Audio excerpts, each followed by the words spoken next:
daily soccer podcast with the Global Sports Podcast Network. Your body is unique. And Global Sports Podcast Network has partnered with Bioniq, the world's most personalised supplement. Bioniq provide 100% tailor-made supplements designed to deliver precisely what your body needs at exactly the right level to optimise your health. No guessing. So click the link in the show notes. Use the code GSPN 2025 for 40% off your first month's subscription. Bioniq. Don't settle for off-the-shelf solutions made for just anybody. Get what's right for you right now.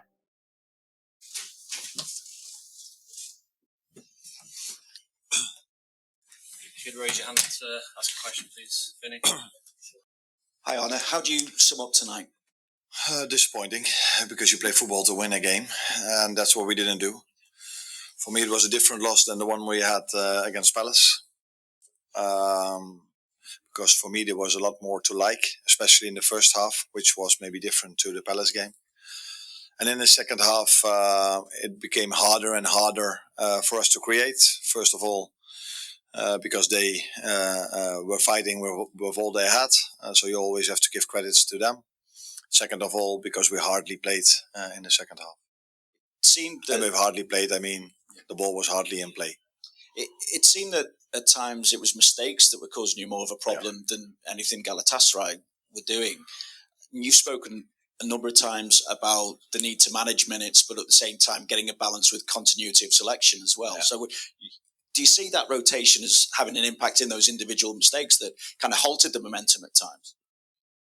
That's difficult. There can be so many reasons why an individual makes an error pass or a mistake.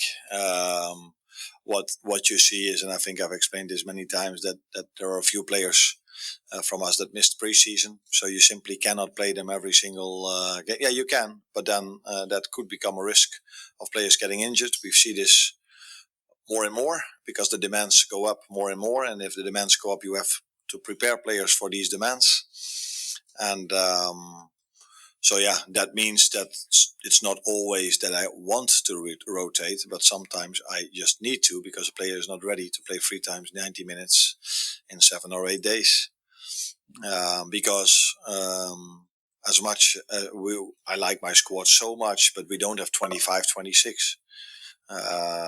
So if we end up with 2, 3 or 4 injuries, 15 or 16 players, where Rio and Trey or one of these two are 15 or 16, need to play almost all the minutes, and then things can become complicated. So, but this is a decision we've made together. I completely believe in this, because if you have 25, it's very hard to manage your squad. But as a result of that, with Hugo, Alex, Connor, McAllister not having the preseason as a player should have, that also results in the fact that I cannot play them every time. Hi Arne, you said that Alisson's definitely out for Saturday. What actually is the injury, and how severe do you think it is? No, when he sprinted back, he felt something. So yeah, we have to. I cannot tell you because I'm not a physician. Yeah, but normally when a player, when he sprints back, feels something and he goes to the floor and doesn't come back onto the pitch. That's, by the way, what did Dave 112 times, being injured and coming back on the pitch without any pain. But our players don't do this. So if my player is on the floor, I 9 out of 10 times fear the worst. And with the worst, I mean that he cannot continue. And that's what happened with Alisson. So yeah, then normally he will not be able to play Saturday. That's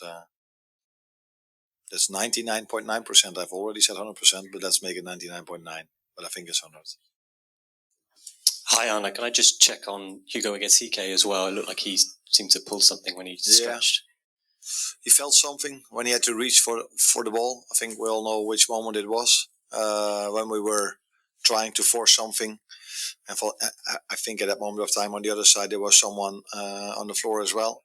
So the referee blew his whistle, and I wasn't even thinking that was that we had an injury, but yeah, Hugo felt something, and after the game. But yeah, that's always the difficult thing with these moments. Then players feel like, it's not too bad. But yeah, when you just walk around, it's something different than when you make a sprint or when you have to shoot on target. So he said he couldn't continue, so we had to take him off. Let's see how he is for the weekend.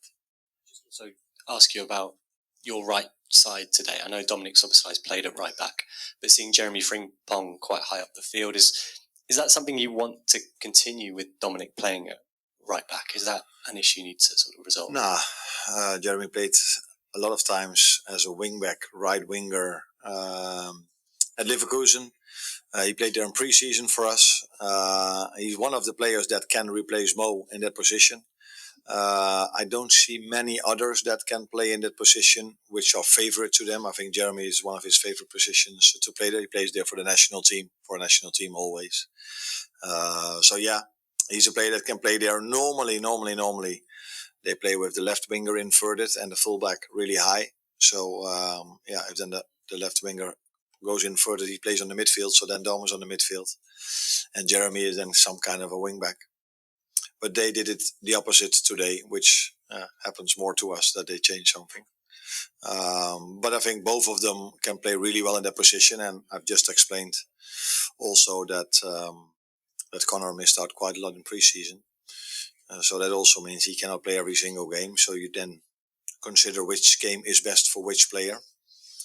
And Mo has played a lot of minutes already.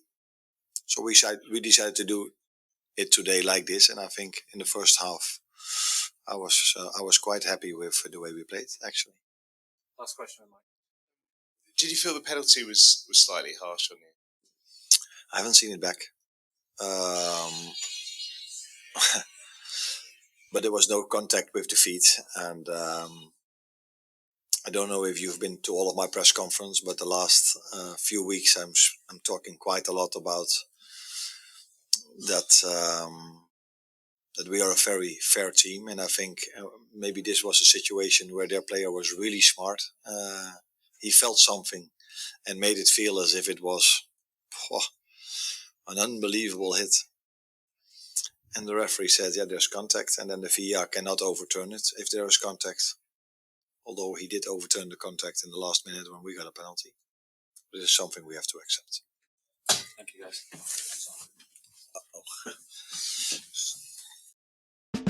Here at the Global Sports Podcast Network, we spent a lot of time selecting our delivery platform. Zencastr came out as the clear winner. With 4K video recording from your phone, AI editing that automatically removes all those ums and ahs, it's super easy to start a podcast that sounds great and is delivered efficiently. If you're ready to tell your story, check out the link in the description to learn more about Zencastr.